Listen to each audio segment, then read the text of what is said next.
Hello guys, Rohith. இந்த வீடியோவில் வந்து நம்ம ஃபோட்டோ ரெஸ்பிரேஷனை என்னென்னு பார்க்க போகிறோம். போன வீடியோவில் வந்து C4 பாத்வேனா என்ன, அதுக்கு போன வீடியோவில் C3 பாத்வேனா என்ன அப்படின்னு சொல்லிட்டு பார்த்தோம். இப்போ ஃபோட்டோ ரெஸ்பிரேஷனா என்ன அப்படின்னா இது ரெண்டுத்தையுமே வந்து லிங்க் பண்ணி தான் நம்ம பார்க்க போகிறோம். என்ன அப்படின்னா ஃபோட்டோ ரெஸ்பிரேஷனை நான் லைட்டு, ரெஸ்பிரேஷனை நான் சுவாசிக்கிறோம், லைட்டை வச்சு சுவாசிக்க போகிறோம், பிளான்ட் அப்படின்னு சொல்லிட்டு சொல்லலாம்.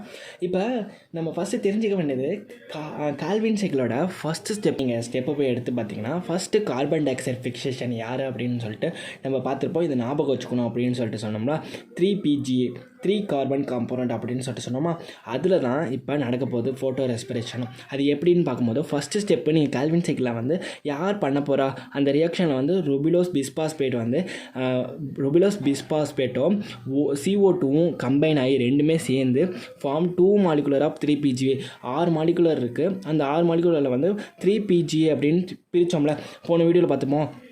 அது வந்து அந்த ருபிஸ்கோ என்சைம் வழியால் தானே நம்ம ஃபிக்ஸ் பண்ணோம். அதுதான் இந்த ஈக்குவேஷனை கொடுத்துருக்காங்க. இந்த first carbon di oxide fix பண்ணது எப்படி அப்படின்னு சொல்லிட்டு கொடுத்துருக்காங்க. ருபிலோஸ் பிஸ்பாஸ்பேட்டும் கார்பன் டை ஆக்சைடும் ரெண்டுமே கம்பைன் பண்ணி, அதாவது ரெண்டுமே சேர்ந்து ருபிஸ்கோ என்சைம், அதாவது கார்போ ஆக்சிலேஸ் என்சைமை வச்சு 2 3PGA மாலிகுலர் இதை வந்து ஃபார்ம் பண்ணியிருக்காங்க. ஓகேவா? ஓகே, இப்படி தான் ஃபார்ம் பண்ணியிருப்பாங்க 3.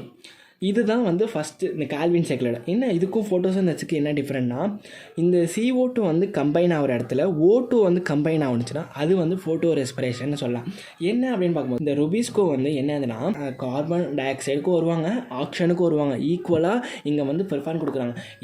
இவன் கூடயும் இருக்கான், அவன் கூடயும் இருக்கான் அப்படின்னு சொல்லிட்டு ஒருத்தனை சொல்லுவோம்ல, அதே போல் தான் ருபிஸ்கோ வந்து என்ன பண்ண போகிறாங்கன்னா, இப்போ இந்த பிளான்ட்டுக்கு வந்து அதிகமாக வந்து ஈட்டு இந்த மாதிரி இருந்துச்சுன்னா அதை வந்து கம்மி பண்ணுறதுக்கு, இப்போ ஈட்டில் வந்து ஆக்சிஜன் இருந்துச்சுன்னா அதிகமாக தீப்பிடிச்சி எரியும் அப்படின்னு சொல்லிட்டு சொல்லுவோம்ல, அதே போல் பிளான்ட்டில் அதிகமாக டெம்பரேச்சர் ஏறும் போது பிளான்ட்டு அதை குறைக்கணும் அப்படின்னு சொல்லிட்டு பார்க்கும்போது இந்த ருபிஸ்கோ வந்து ஆக்சிஜனை வந்து குறைக்குது. ஆக்சிஜனை குறைக்கும் போது அந்த ஃபோட்டோ ஆக்சிடேஷன் அந்த ஈட்டு வருதுல்ல, அந்த ஈட்டிலேருந்து அந்த டேமேஜ்லேருந்து தடுக்குது அப்படின்னு சொல்லிட்டு சொல்லலாம் ருபிஸ்கோ. ஆனால் அந்த ஈட்லேருந்து ப்ரொடெக்ட் பண்ணுறதுக்கு தான் ஆக்சிஜன் பண்ணுறாங்க. ஆனால் ஃபுட் இல்லாமல் அந்த பிளான்ட் வந்து செத்துருமே அப்படின்னு சொல்லிட்டு யோசிக்கல. கார்பன் டை ஆக்சைடு இருந்தால் தான் குளுக்கோஸ் ப்ரொடியூஸ் பண்ண முடியும். குளுக்கோஸ் இருந்தால் தானே பிளான்ட் உயிர் வாழ முடியும். அந்த பிளான்ட்டு குளுக்கோஸ் இல்லாமல் ஆக்சிஜன் மட்டும் இது பண்ணியிருக்காங்க. இது வேஸ்ட் ப்ராசஸ் அப்படின்னு சொல்லிட்டு சொல்லலாம். இதுதான் வந்து இந்த லைனில் கொடுத்துருப்பாங்க, வேறு ஒன்றுமே இல்லை. ருபிஸ்கோ வந்து மோஸ்ட் இம்பார்ட்டன்ட் என்சைம் அப்படின்னு சொல்லிட்டு சொல்லுவோம். இந்த வேர்ல்டுலேயே வந்து மோஸ்ட் இம்பார்ட்டன்ட் என்சைம். இது கூட நீட்டில் கொஸ்டின் கேட்கலாம், பார்த்துக்கோங்க. இந்த ஃபேக்ட்டு அப்படின்னு சொல்லும்போது நான் இப்போ சொன்னது தான் சொல்ல போகிறாங்க. இந்த active sites bind both CO2 and O2 ரெண்டுமே பைண்ட் பண்ண போகிறாங்க. ஆனால் அதிக அமௌண்ட் வந்து கார்பன் டை ஆக்சைடு, அதாவது கிரேட் அஃபினிட்டி வந்து கார்பன் டை ஆக்சைடை பண்ணுறாங்க. ஆனால் ரெண்டுத்தையுமே ஈக்குவலாக வந்து இம்பார்ட்டன்ட் பண்ணுறாங்க. ஓகேவா? கார்பன் டை ஆக்சைடையும் O2வையும் வந்து ருபிஸ்கோ வந்து பைண்ட் பண்ணிக்கிறாங்க. ஓகேவா? O2 பைண்ட் பண்ணால் ஃபோட்டோ ரெஸ்பிரேஷன், CO2 இது பண்ணால் கால்வின் சைக்கிள். ஓகே, அப்படி நான் வச்சுக்கோங்க. இப்போ நம்ம இதுதான் வந்து மெயினான ஸ்டெப்பு. இதை நம்ம C3 பாத்வேலன்னு பார்க்கும்போது இது C3 பாத்வே, C4 பாத்வே அப்படின்னு சொல்லிட்டு ரெண்டாக பார்ப்போம். C3 பிளான்ட்டில் வந்து எப்படி நடக்குது அப்படின்னு பார்க்கும்போது, இப்போ C3 பிளான்ட்டில் வந்து O2 வந்து பைண்ட் ஆகுது ருபிஸ்கோ கூட. அது வந்து என்ன, ருபிஸ்கோ பைண்ட் ஆகிறனால கார்பன் டை ஆக்சைடு ஃபிக்சேஷன் வந்து கம்மியாக போகுது, டிக்ரீஸ். கார்பன் டை ஆக்சைடு வந்து குறையுது. O2 வந்து அதிகமாக ஃபிக்ஸ் பண்ணுறதுனால கார்பன் டை ஆக்சைடு வந்து குறையுது. ஓகேவா? இதுதான் வந்து C3 பிளான்ட்டு நடந்துகிட்ருக்கு. ஓகேவா? O2 வந்து ஃபிக்ஸ் ஆகுனுச்சுன்னா இங்கே வந்து கார்பன் டை ஆக்சைடு வந்து குறைஞ்சிக்கிட்டே இருக்காங்க, டிக்ரீஸ் ஆகுறாங்க ஃபஸ்ட் ஸ்டேஷனில். இந்த ருபிஸ்கோ இப்போ O2 வந்து பைண்ட் ஆகுனதுக்கப்புறம் இந்த ருபிலோஸ் பிஸ்பாஸ்பேட் வந்து கால்வின் சைக்கிளை பொறுத்த வரைக்கும் நம்ம சொல்லிட்டோம். இப்போ ருபிலோஸ் பிஸ்பாஸ்பேட் அதுக்கப்புறம் ருபிலோஸ் பிஸ்பாஸ்பேட்டும் கன்வெர்ட் ஆகுறாங்க 2 மாலிகுலர் ஆஃப் 3PGA அப்படின்னு சொல்லுவோம். இந்த 3PGAவும் O2வும் வந்து ரெண்டுமே சேர்ந்து 1 மாலிகுலர் ஆஃப் பாஸ்போகிளிசரால்டேட் அண்ட் பாஸ்போகிளைகோலேட் அப்படின்னு. பாஸ்போகிளைகோலேட்னு வந்து 2 கார்பன் காம்போனன்ட். இதுதான் வந்து அதனால தான் 2 கார்பன் காம்போனன்ட், அதாவது C2 சைக்கிள் C2 பாத்வே அப்படின்னு சொல்கிறாங்க. அதனால தான் ஃபோட்டோ ரெஸ்பிரேஷன் சொல்கிறாங்க. இந்த பாஸ்போ கிளைகோலேட் இதனால தான் ஃபோட்டோ ரெஸ்பிரேஷன் சொல்கிறாங்க. உங்களுக்கு ஈஸியாக புரிஞ்சிருக்கும். வேறு ஒன்றுமே இல்லை. 11th புக்கில் இவ்வளோ தான் கொடுத்துருக்காங்க. ஓகேவா? இதனால தான் ஃபோட்டோ ரெஸ்பிரேஷன் சொல்கிறாங்க. சரி, இந்த ஃபோட்டோ ரெஸ்பிரேஷனில் என்ன நடக்குது அப்படின்னு பார்க்கும்போது நெய்தர் சிந்தசைஸ் ஆஃப் சுகர் நார் ஆஃப் ஏடிபி. சிந்தசைஸ் ஆகலாம், இல்லைனா ஆகாமல் இருக்கலாம் ஏடிபி. ஓகேவா? ரிசல்ட்னு பார்க்கும்போது இதில் அதிகமாக ரிலீஸ் பண்ணுறது வந்து CO2 தான். நம்மளுக்கு CO2 இருந்தால் தானே நம்மளுக்கு குளுக்கோஸ் வந்து பிளான்ட் வந்து ப்ரொடியூஸ் பண்ணுறதுக்கு ஒரு ஹெல்ப்ஃபுல்லாக இருக்கும். அந்த குளுக்கோஸே வந்து இல்லை, CO2 இல்லைன்னா அப்புறம் குளுக்கோஸ் எங்கேருந்து வரும்? அந்த ரிலீஸ் பண்ணி விட்டுறாங்க CO2. ஆனால் ஏடிபி வந்து யூட்டிலைஸ் பண்ணிக்கிறாங்க. நம்ம தேவையில்லாமல் காசை கொடுத்து இதை வாங்கி நம்ம வேஸ்ட் பண்ணுவோம்ல, அதே போல் தான் நம்ம காசு ஏடிபி வந்து செலவு பண்ணுறோம். ஏடிபி செலவு பண்ணி CO2வை வேஸ்ட் பண்ணுறோம்.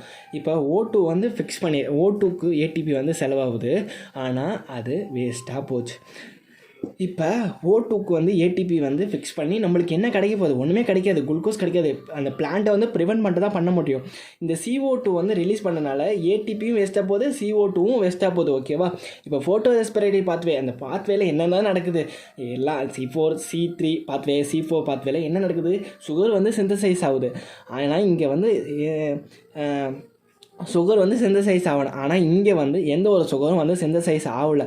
இங்கே வந்து synthesis of no synthesis ATP and NADPH எதுவுமே சிந்தசைஸ் ஆகலை. இந்த ப்ராசஸ் வந்து மொத்தமாக டோட்டலி வேஸ்ட் அப்படின்னு சொல்லிட்டதெல்லாம் நம்ம இப்போ பார்த்ததெல்லாம் C3 பிளான்ட்டுக்கு. ஓகேவா? இப்போ C4 பிளான்ட்டுன்னு பார்க்கும்போது C4 பிளான்ட்டை வந்து ஃபோட்டோ ரெஸ்பிரேஷனே கிடையாது. அதுக்கு தான் இவ்வளோ எக்ஸ்பிளைன் கொடுத்துருக்காங்க. ஃபோட்டோ ரெஸ்பிரேஷன் கிடையாதா? ஃபோட்டோ லைட்டு ஏன் நம்ம ஃபோட்டோ ரெஸ்பிரேஷனுக்கு தேவை? ஏன்னா நீங்கள் பார்த்துருப்பீங்க, இப்போ C4 பாத்வேல என்ன பார்த்துருப்பீங்க? பண்டில் சீத் மீசோஃபைல் செல். இந்த பண்டில் சீத் மீசோஃபைல் செல்லில் வந்து லைட் ரியாக்ஷன், பண்டில் சீத்தில் வந்து கால்வின் சைக்கிள் நடக்கும், டார்க் ரியாக்ஷன் நடக்கும் அப்படின்னு சொல்லிட்டு பார்த்துருப்பீங்க. அங்கே தான் இதில் ஒரு ட்விஸ்ட் இருக்குது. இதில் வந்து தேவையில்லை. ஃபோட்டோ ரெஸ்பிரேஷன் இந்த பாத்வேல இருக்கவே இருக்காது. அதனால தான் இது high temperature, high light intensity இங்கெல்லாம் வந்து தாக்கு பிடிச்சி வாழ்கிறாங்க அப்படின்னு சொல்லிட்டு சொல்லலாம் இந்த C4 பிளான்ட்டு. இதில் வந்து அனாட்டமி வந்து கிரான் அனாட்டமி, அதுவும் ஒரு காரணம். இப்போ எதனால் இந்த இடத்துல வந்து ஃபோட்டோ ரெஸ்பிரேஷன் இல்லை அப்படின்னு பார்க்கும்போது increase the concentration of carbon dioxide enzyme சைட்டில் கார்பன் டை ஆக்சைடு வந்து அதிகமாக இருக்குது. அது எப்படி அதிகமாக இருக்குது அப்படின்னு சொல்லிட்டு பார்க்கும்போது இந்த ரியாக்ஷன் நடக்கும்போது இப்போ நீங்கள் இமேஜின் பண்ணிங்கன்னா புக்கை வச்சுக்கோங்க. புக்கை வச்சு மீசோஃபைல் செல்லையோ பண்டில் சீட் செல்லையும் வச்சுக்கோங்க. இப்போ மீசோஃபைல் செல்லில் வந்து நம்மளுக்கு ஃபார்ம் ஆகிடுறாங்க பாஸ்போயினால் பைருவேட்டும், அதே போல் carbon dioxide bicarbonate வந்து இந்த இடத்துல ஃபிக்சேஷன் ஆகுறாங்க. எந்த என்சைம் மூலமாக ஃபிக்சேஷன் ஆகுறாங்க? இந்த என்சைம் மூலமாக பெப் கார்பலேஸ் அந்த என்சைம் மூலமாக ஃபிக்ஸ் பண்ணுறாங்க C4 ஆசிட், மாலிகுல் ஆஸ்பரிக். ஓகேவா? மாலிகுல் ஆஸ்பரிக் வராங்க. இப்போ மாலிகுல் எடுத்துக்கோங்க. இப்போ மீசோஃபைல் செல்லில் வந்து C4 ஆசிட் வந்து கிரியேட் ஆகிட்டாங்க. இந்த C4 ஆசிட் வந்து டிரான்ஸ்போர்ட் ஆகுறாங்க பண்டில் சீட் செல்லுக்கு டிரான்ஸ்போர்ட் ஆகி அங்கே பண்டில் சீட் செல்லில் புரோக்கன் ஆகுறாங்க, உடையிறாங்க. அங்கே உடையும் போது கார்பன் டை ஆக்சைடு வந்து ரிலீஸ் ஆகுது, இன்னொன்று பைருவேட் வந்து ரிலீஸ் ஆகுது. இங்கே வந்து அதனால் கார்பன் டை ஆக்சைடு வந்து அதிகமாக இருக்குது செல்லுக்குள்ளே. அதாவது result increase the intracellular concentration of CO2. இன்ட்ரானா என்ன? செல்லுக்குள்ளே. இன்டர்னா 2 செல்லுக்குள்ளே, 2 செல். ஓகேவா? இன்ட்ரானா ஒரு செல்லுக்குள்ளார வந்து அதிகமாக கார்பன் டை ஆக்சைடு கான்சன்ட்ரேஷன் இருக்குது. அதனால் இதுக்கு ஃபோட்டோ ரெஸ்பிரேஷன் தேவையில்லை. அதனால் என்ஷூர் பண்ணிக்கிறாங்க இந்த ருபிஸ்கோ ஃபங்க்ஷன் வந்து கார்பாலேஸ் வந்து மினிமைஸ் பண்ணிக்கிறாங்க. ஓகேவா? Oxygenase activity. இப்போ இந்த ருபிஸ்கோ எங்கே இருக்குது அப்படின்னு பார்க்கும்போது C4 பாத்வேல வந்து பண்டில் சீட் செல்லில் தான் இருக்குது. அந்த பண்டில் சீட் செல்லில் வந்து கால்வின் சைக்கிள் நடக்குது. இப்போ மீசோஃபைல்லேருந்து C4 ஆசிட், அதாவது மாலிகுல் 4 கார்பன் காம்பனண்ட் வந்து வந்து பண்டில் சீட்டில் வந்து புரோக்கன் ஆகுறாங்க. அந்த புரோக்கன் ஆவரில் வந்து கான்சன்ட்ரேஷன் அதிகமாகுதுல, CO2 வந்து அதிகமாக இருக்கிறதுனால இந்த ஒரு காரணத்தினால இந்த இடத்துல வந்து ஃபோட்டோ ரெஸ்பிரேஷன் தேவையில்லை அப்படின்னு சொல்லிட்டு சொல்கிறாங்க. ஓகே, இதனால் தேவையில்லை. அதுவும் ருபிஸ்கோ என்சைமும் இது கிடையாது. பாஸ்போயினால் பைருவேட்டு தான் வந்து இந்த C4 பிளான்ட்டுக்கு. ஓகேவா? அதனால் அது ஒரு காரணம் அப்படின்னு சொல்லிட்டு தான் C4 பிளான்ட்டில் வந்து ஃபோட்டோ ரெஸ்பிரேஷன் இருக்காது, அதாவது லேக் ஃபோட்டோ ரெஸ்பிரேஷன். அவ்வளோதான். இந்த வீடியோவில் வந்து ஃபோட்டோ ரெஸ்பிரேஷன் என்ன அப்படின்னு சொல்லிட்டு டீட்டெயிலாக பார்த்துருப்போம் அப்படின்னு நினைக்கிறேன். உங்களுக்கு இது புரிஞ்சிருக்கும் அப்படின்னு நினைக்கிறேன். உங்களுக்கு புரிஞ்சிருந்தால் கமெண்ட்டில் ஃபயர் பண்ணுங்கள். இந்த வீடியோ உங்களுக்கு பிடிச்சா லைக் பண்ணுங்கள், ஷேர் பண்ணுங்கள், சப்ஸ்கிரைப் பண்ணுவாங்க. பாய். இன்னொரு வீடியோவில் சந்திப்போம்.